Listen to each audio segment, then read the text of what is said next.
Here's something wild, Kalin. George Washington could have become America's first king. A group of officers actually proposed making him monarch after the Revolution, but he dismissed the idea immediately. That one decision shaped our entire democracy. Hold on, Pappy. I've never heard about this potential American monarchy. What exactly happened there?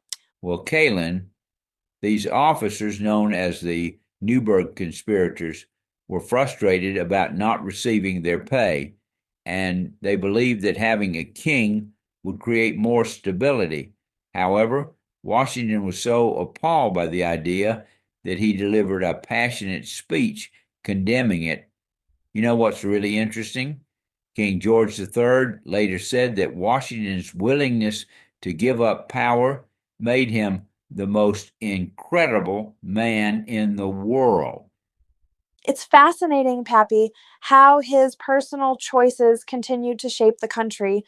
I mean, he wasn't even from the highest levels of society initially, right? You are right. He actually started as a surveyor in his teens, mapping the Shenandoah Valley. Those practical skills ended up being crucial during the French and Indian War, where he first gained military experience fighting for the British before later leading the revolution against them. Hmm. Speaking of his military leadership, I've heard his win loss record in the revolution wasn't actually that impressive. Well, here's what's fascinating about that. He lost more battles than he won, but he understood something crucial. He didn't need to win every battle, keep the army intact, and wear down British resolve. It was more about strategic endurance than decisive victories. So that strategic thinking must have influenced his presidency too, right? He was essentially writing the rule book for how a president should act. Oh man, everything he did set a precedent. There was this huge debate about what to call him.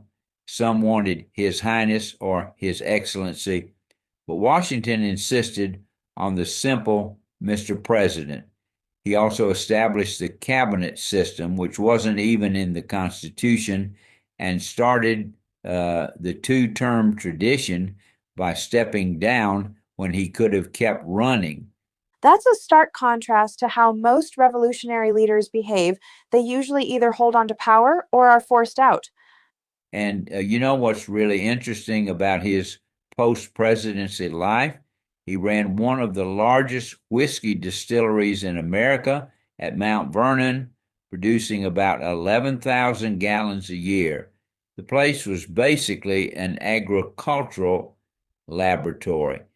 He experimented with crop rotation, new fertilization methods, and even designed this unique 16-sided barn for wheat processing. That's definitely not something they taught us in school. Though, speaking of Mount Vernon, we should probably address his complicated relationship with slavery. Well, it's a crucial part of understanding him as a historical figure. By the end of his life, he had come to oppose slavery privately, but he didn't take public action against it as president because he feared it would tear apart the young nation. In his will, he arranged for his slaves to be freed upon Martha's death, though she actually freed them earlier. His farewell address seems particularly relevant today. Didn't he make some pretty prescient warnings about political divisions? That's right. He warned against permanent foreign alliances and the dangers of political parties.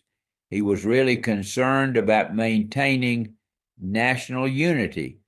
And speaking of his legacy, even his death became a lesson in the art of presidential transition. When he died in 1799 from a throat infection, probably made worse by those brutal medical treatments like bloodletting, the nation mourned but remained stable. Those medical treatments sound horrific. Didn't they remove an enormous amount of his blood? Yeah, about 40% of his blood was removed through bloodletting. Modern doctors think he probably died from a combination of acute epiglottitis and the extreme medical treatments, but even in his final moments, he maintained his characteristic stoicism. His last words were, "'Tis well." That really captures his whole approach to leadership, Pappy. This sense of duty above personal gain. And that's really his lasting legacy, Kalin. Despite all the myths that have grown up around him, like the cherry tree story, which probably never happened, the real Washington was actually more impressive than the legend. He consistently chose duty over power, principle over personal gain.